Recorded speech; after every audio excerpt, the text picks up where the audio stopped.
Okay, നമ്മൾ free radical നമ്മൾ addition polymers എന്താണെന്ന് കണ്ടു. The polymers formed by addition reactions അല്ലെങ്കിൽ ചെയിൻ ഗ്രോത്ത് റിയാക്ഷൻസ് വഴി ഉണ്ടാകുന്ന പോളിമേഴ്സിനെയാണ് അഡീഷൻ പോളിമേഴ്സ് എന്ന് പറയുന്നത്. ഇനി നമുക്ക് കണ്ടൻസേഷൻ പോളിമേഴ്സ് എന്താന്ന് നോക്കാം. Those polymers which are formed by condensation polymerization reaction are called condensation polymers. ഇപ്പോൾ എന്താണ് condensation polymerization? It involves the combination of monomers with the elimination of simple molecules such as water, ammonia or alcohol. അപ്പോൾ നമ്മുടെ monomers combine ചെയ്ത് ചെറിയ molecules eliminate ചെയ്തുകൊണ്ട് polymerisation നടക്കുന്ന റിയാക്ഷനെയാണ് condensation polymerisation എന്ന് പറയുന്നത്. ഇതിനെ നമുക്ക് സ്റ്റെപ്പ് ഗ്രോത്ത് പോളിമറൈസേഷൻ എന്നും പറയാം. The mechanism involves bifunctional or multifunctional monomers.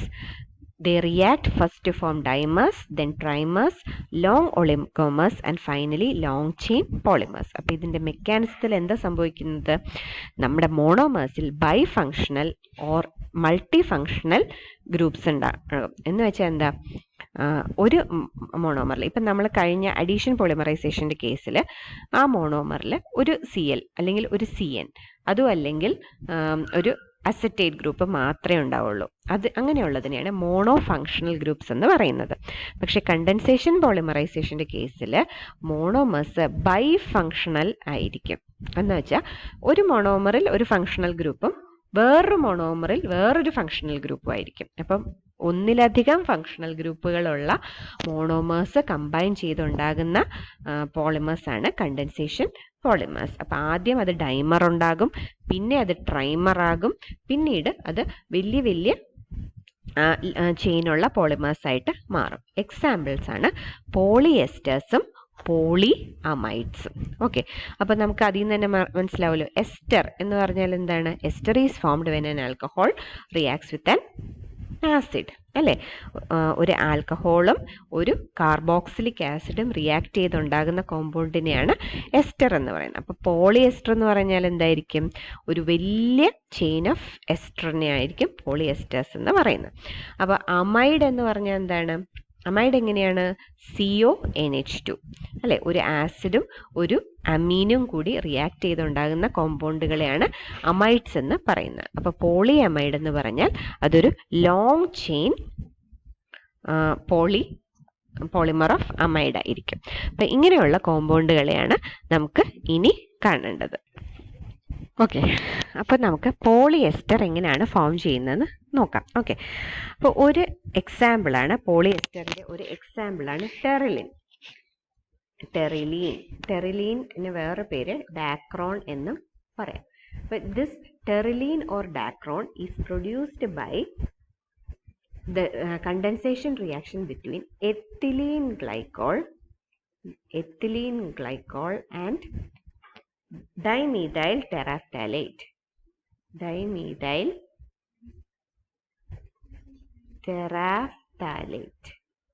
Okay, അപ്പോൾ എത്തിലീൻ ഗ്ലൈക്കോൾ എന്ന് പറഞ്ഞാൽ CH2OH ഇതാണ്. ഇപ്പം നമ്മൾ ഇതിനു മുന്നേ ഒക്കെ നമ്മൾ ഫാറ്റ്സ് ആൻഡ് ഓയിൽസ് കണ്ടപ്പോഴത്തേനും എത്തിലീൻ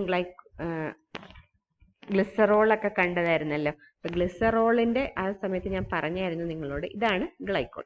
അപ്പം 3 കാർബൺ വന്നാൽ അത് ഗ്ലിസറോൾ, ഇത് ഗ്ലൈക്കോൾ എന്ന് പറയുമ്പോൾ 2 OH ഗ്രൂപ്പ് മാത്രമുള്ള മോളിക്യൂൾ. അപ്പോൾ എത്തിലീനിൽ ഡബിൾ ബോണ്ട് മാറി 2 OH ഗ്രൂപ്പ് വരുന്നതിനെയാണ് എത്തിലീൻ ഗ്ലൈക്കോൾ എന്ന് പറയുന്നത്. അപ്പോൾ എത്തിലീൻ ഗ്ലൈക്കോള് ഡൈമീഥൈൽ ടെറാഫ്താലേറ്റും ആയിട്ട് കണ്ടൻസ് ചെയ്യുന്ന പ്രോസസ്സിനെയാണ് നമ്മൾ കണ്ടൻസേഷൻ പോളിമറൈസേഷൻ എന്ന് പറയുന്നത്. അപ്പോൾ ഇതുവഴി ഉണ്ടാകുന്നത് ഒരു എസ്റ്ററാണ്. ഗ്ലൈക്കോള് ഒരു ഹൈഡ്രോക്സി ഗ്രൂപ്പുള്ള ആൽക്കഹോളാണ്. അത് ഒരു ആസിഡ് അല്ലെങ്കിൽ ആസിഡ് ഡെറിവേറ്റീവ്സ് ആയിട്ട് റിയാക്ട് ചെയ്യാം. അപ്പോൾ ഇത് ഡൈമീഥൈൽ ടെറാഫ്താലേറ്റ്. താലിക് ആസിഡ് എന്ന് വെച്ചാൽ ബെൻസീൻ റിങ്ങിൽ 2 COH ഗ്രൂപ്പ് വരുന്നതാണ് താലിക് ആസിഡ്. ബട്ട് താലിക് ആസിഡിൻ്റെ ഡെറിവേറ്റീവ് ആണ് ഡൈമീഥൈൽ ടെറാഫ്താലേറ്റ്. അപ്പോൾ 2 COH ഗ്രൂപ്പിന് പകരം COCH3 വരുന്നത് ഡൈമീഥൈൽ ടെറാഫ്താലേറ്റ്. അപ്പോൾ ഡൈമീഥൈൽ ടെറാഫ്താലേറ്റുമായിട്ട് എത്തിലീൻ ഗ്ലൈക്കോൾ കണ്ടൻസേഷൻ റിയാക്ഷൻ ആണ് നടക്കുന്നത്. This reaction takes place at high temperature of 200 degree Celsius. അപ്പോൾ ഇങ്ങനെ ഉണ്ടാകും. ഇങ്ങനെ കണ്ടൻസേഷൻ റിയാക്ഷൻ നടക്കുമ്പോൾ എന്താ സംഭവിക്കുക? ഇവിടെ നോക്കൂ, ഇവിടെ ഒരു ആൽക്കഹോൾ ഗ്രൂപ്പ് -CH3OH ഒരു ആൽക്കഹോൾ ഗ്രൂപ്പ് എലിമിനേറ്റഡ് ആകും. ഇവിടെയും ഇങ്ങനെ 2 സ്ഥലത്ത് നിന്നും എന്ത് സംഭവിക്കും? ഒരു ആൽക്കഹോൾ മോളിക്യൂൾ എലിമിനേറ്റഡ് ആകും. 2 ഭാഗത്തു നിന്നും എലിമിനേറ്റഡ് ആയിട്ട് നമുക്കിവിടെ ഉണ്ടാകുന്നത് ഒരു എസ്റ്റർ ആണ്.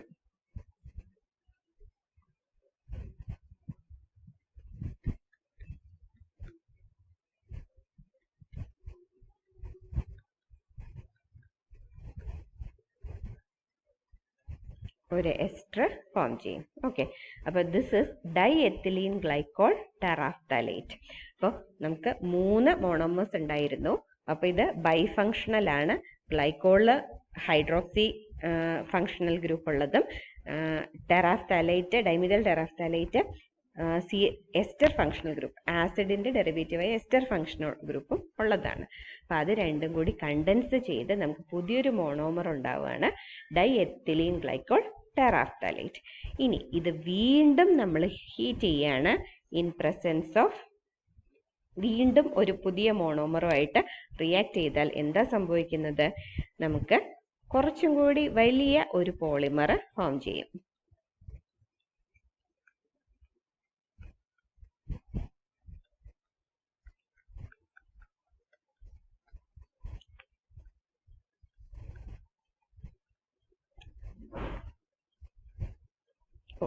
ഇപ്പൊ ഇവിടെ n ടൈംസ് ഇതേപോലത്തെ ഒരു എത്തിലീൻ മോളിക്യൂൾസുമായിട്ട് റിയാക്ട് ചെയ്യുകയാണെങ്കിൽ ഇതേപോലത്തെ ഇത് രണ്ടും എന്തൊക്കെയുണ്ട്? എത്തിലീൻ ഗ്ലൈക്കോളും ഡൈമീഥൈൽ ടെറാഫ്താലേറ്റും n മോളിക്യൂൾസ് റിയാക്ട് ചെയ്യുകയാണെങ്കിൽ നമുക്ക് ഇവിടെ എപ്പോഴും ഫ്രീ ഗ്രൂപ്പ് ഈ ഭാഗത്ത് ഉണ്ടാകും. എന്നിട്ട് ഇത്രയും ഭാഗം പോളിമറൈസേഷൻ കണ്ടിന്യൂ ചെയ്യും n times. Okay, and this compound is called pterylene or dacron. And ഇതിന്റെ നമുക്ക് പോളിമർ ഫോമിൽ പറയുകയാണെങ്കിൽ പോളിഎത്തിലീൻ ഗ്ലൈക്കോൾ ടെറാഫ്താലേറ്റ് എന്നാണ് നമുക്ക് ഈ കോമ്പൗണ്ടിനെ പറയുന്നത്. അപ്പൊ terylene is an example of a polyester reaction ആണ് ഇവിടെ നടക്കുന്നത്. പിന്നെ ഒരു കാര്യം കൂടെ പറയാനുള്ളത്, ഇത് ഒരു കാറ്റലിസ്റ്റിന്റെ പ്രസൻസിലാണ് നടക്കുന്നത്. ആ കാറ്റലിസ്റ്റ് ആന്റിമോണി ട്രയോക്സൈഡ് ആണ്. SbO3 എന്ന് പറയുന്ന Sb2O3 എന്ന് പറയുന്ന ഒരു കാറ്റലിസ്റ്റിന്റെ പ്രസൻസിലാണ് ഈ റിയാക്ഷൻ നടക്കുന്നത്. ഓക്കെ, അപ്പോൾ ഇത് പോളിയെസ്റ്റർ ആണ്. Polyester, pterylene അല്ലെങ്കിൽ dacron, and it is prepared by the reaction between 2 molecules of ethylene glycol and 1 molecule of terephthalate, and the reaction reaction involves the elimination of 2 molecules of alcohol, and further condensation reaction with the monomers result in the formation of pterylene or dacron. Okay, ഇതാണ് പോളിയെസ്റ്ററിന് ഒരു example.